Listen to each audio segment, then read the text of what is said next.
Meletis Apostolides quer recuperar a sua casa, aquela que ele tinha há 34 anos no norte de Chipre. Em 2003, quando foi permitido atravessar a fronteira entre o sul e o norte da ilha, Meletis Apostolides foi, com muitos outros cipriotas, visitar a casa da sua infância.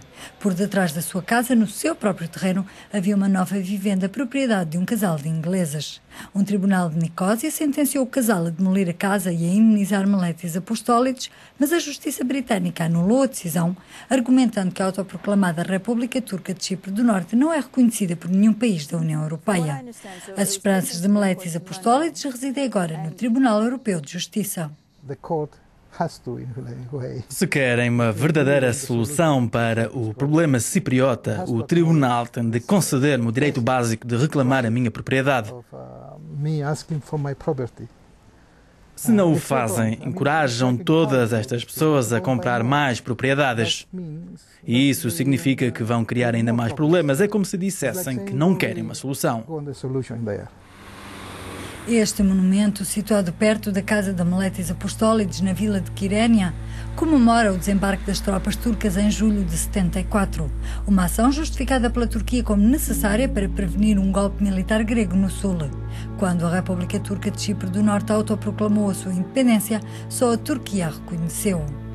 A divisão da ilha estava selada. Seguiram-se anos de isolamento, embargos e sanções contra o norte. A abertura aos turistas e aos compradores estrangeiros foi vista como uma forma de salvar a economia do Norte e funcionou. Estima-se que cerca de 22 mil estrangeiros tenham comprado terrenos no norte de Chipre e que 14 mil aí vivam permanentemente, a maioria britânicos. Os estrangeiros representam quase 40% da economia de Chipre do Norte, mas muitos começam a sentir-se enganados com casas mal acabadas e sem ninguém que os apoie. Esta casa pertence a um casal do Dubai. Compraram a casa, mas não viveram aqui muito tempo. As casas estão nestas condições quando as recebemos. Montas de entulho no exterior e por dentro é o mesmo mau estado.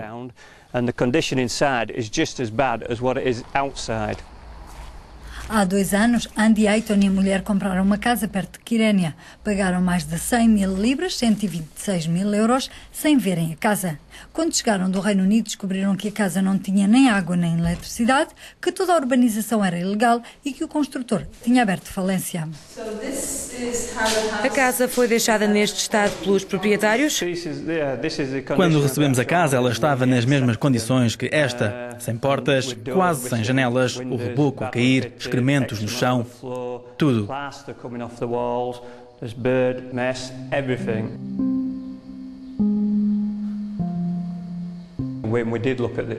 Quando vimos as casas, pareciam muito bonitas, com bom aspecto e tudo. É assim que as agências as apresentam, mas não mostram o outro lado desta história de horror. Andy e Pauline tiveram de acabar a casa às suas próprias custas. Hoje sentem-se enganados. São professores em Chipre do Norte, mas sentem que as leis não são aplicadas da mesma forma quando se é estrangeiro. Por exemplo, continuam à espera do registro de propriedade da casa. Não há ninguém para nos ajudar, para nos aconselhar. Quando vamos a uma agência como a Keep Tech ou a Belader, dão a volta à questão e não nos respondem nada. Não sabemos para quem nos virar, a quem pedir ajuda.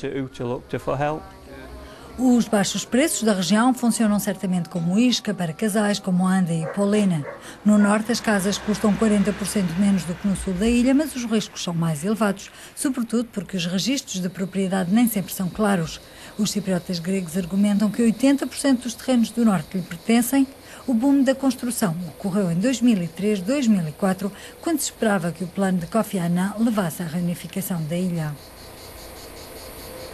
Ali Osman Saf é um grande empresário. Detém uma agência imobiliária, uma televisão, uma rádio e 3 jornais. Explica que há 4 anos havia 50 empreiteiros registados, agora são quase 1000. E desmente a existência de problemas com os registros de propriedade. Muitos cipriotas turcos receberam terrenos no norte em compensação pelas perdas do sul, afirma. O governo de Chipre do Norte garante a legitimidade dos registros de propriedade. Quanto à qualidade da construção, se é uma boa ou uma má construção, se foi feita de forma legal ou ilegal, de acordo com as regras ou não, tudo muda de figura.